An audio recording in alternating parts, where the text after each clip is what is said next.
Hello mga kababayan, Pasko na naman at kailangan nating mamili ng mga magagandang parol dito nakasabit sa ating school. So po, tulungan niyo po ako mamili kung sino po ang pinakamagandang parol para mabigyan po natin ng sorpresa, di ba? So yan po. Yan, simulan natin sa number 1. So itong number 1 po ay gawa sa papel at meron siyang para siyang sunflower po. At meron din siyang mga cellophane. Yung number 2 natin ay ito po. Gawa po yan sa abaka. And then meron din siya nakasabit na mga cellophane din. So, ni-recycle nyo yung cellophane ng noodles. Ang number 3 naman po ay, yan, napakaganda. Napaka-colorful po. Yan, number 3 po yan.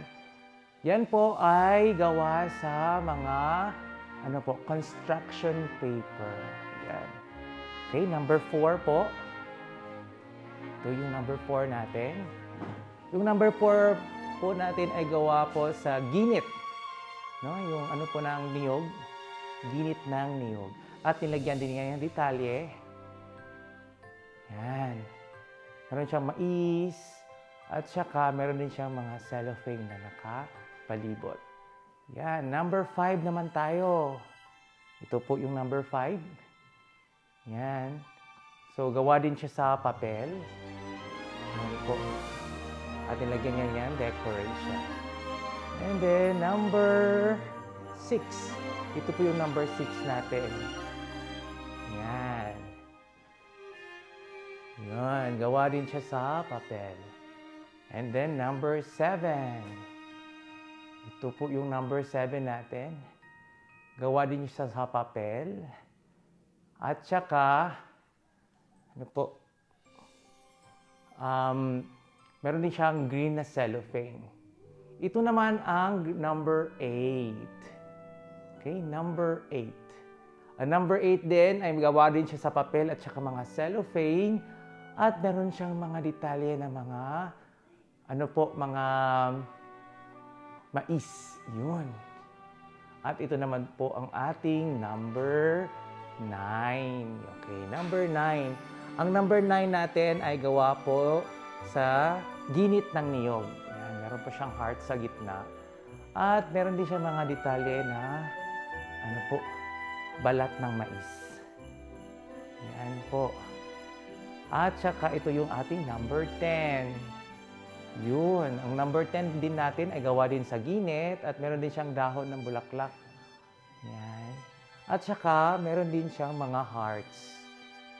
Yun. Number 10. Ito naman ay ating number 11.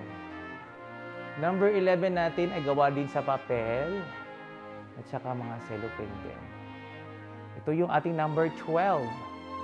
Number 12 ay gawa din sa papel at meron din siyang dahon ng kugon. Yan po. So, ito po yung first batch ng ating mga parol dito sa Sitio Sandunan po. Yan. So, ating i-review po.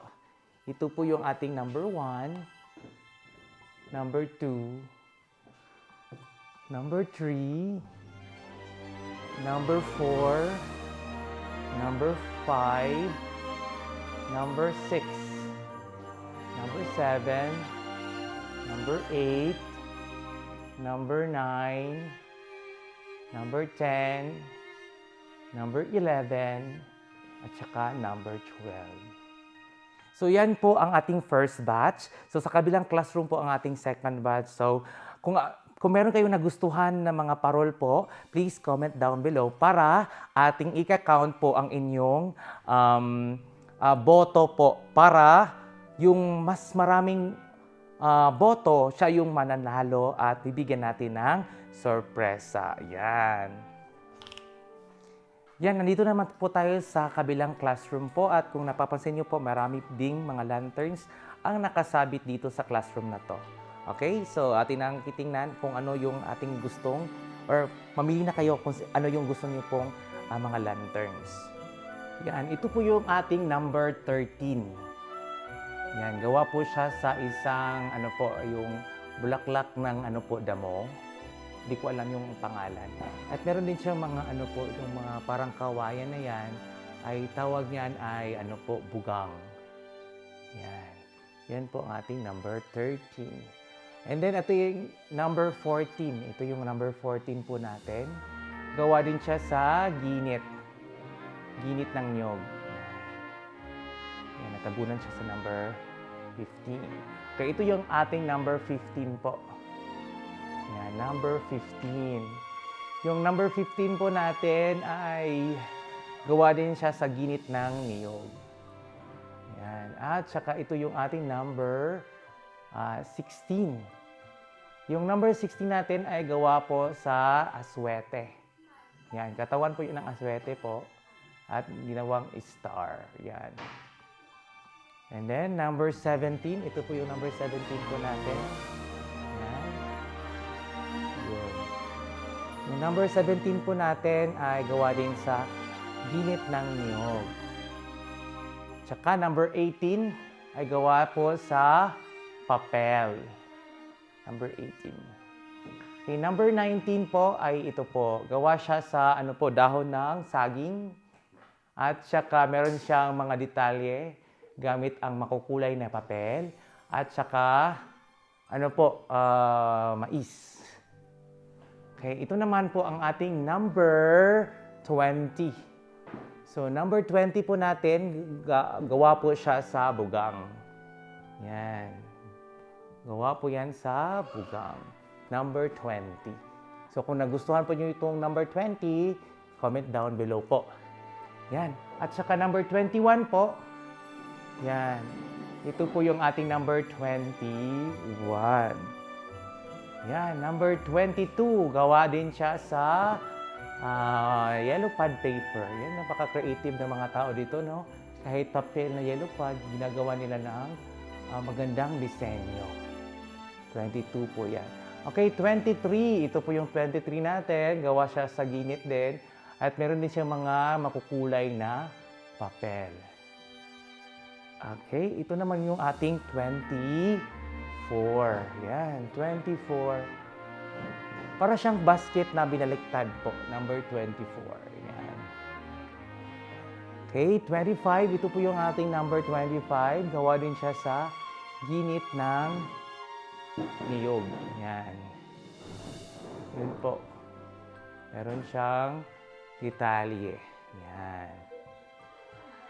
And then, ang last po, number 26, ito din. Gawa din siya sa ginit ng niyog.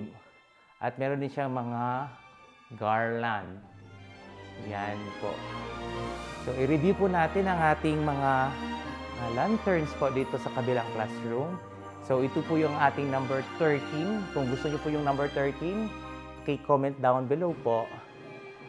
And then, meron siyang mensahe po. Yan. Maayong Pasko o bagong tuig, Sir Mar. Ako nagpasalamat sa imuhang katakos nga maayong pagtudo sa amuang tanan. Isip usa sa imuhang estudyante diri sa Sitio San Donaldo Elementary Integrated School. Salamat sa mga kanunayong kadasig sa pagtangas diri sa among lugar aron lang kami matudluan. Ug labaw sa tanan, pagkita nimo kaayo sa among katribuhan ng pagpangga, dili namo mahimong makalimtan ang tanan mong pagtabang aron mabutangan ng eskwelahan ang among lugar. Ang salamat, Sir Mar. Merry Christmas. From Roel Jr. Okay, yun. From Roel. Salamat, Roel, sa message. And then, meron din siyang number 14. Number 15. So, ito yung number 15 natin sa kabila. Ito yung itsura niya sa kabila po. 15. May itsura naman siya dito sa kabila. Number 15. Tsaka ito yung number 16. Tsaka ito yung number 17. Number 18. 19 po. Kung gusto niyo po niya, number 19, number 20. Yan. Number 21. Number 22. 23, 24, 25, at saka 26. Yan po. Yan nga po, sana nagustuhan po niyo po yung mga lanterns na ginawa ng ating mga estudyante dito sa Sitio Sandunan. Sana meron kayong nagustuhan at please comment down below para mapili po natin yung pinakamagandang lantern na ginawa ng mga estudyante para mabigyan po natin ng sorpresa. Yan lang po at marami pong salamat. Ako po si Sir Mar ng Mar Travels, ang teacher vlogger ng Davao City. Paalam po, bye-bye!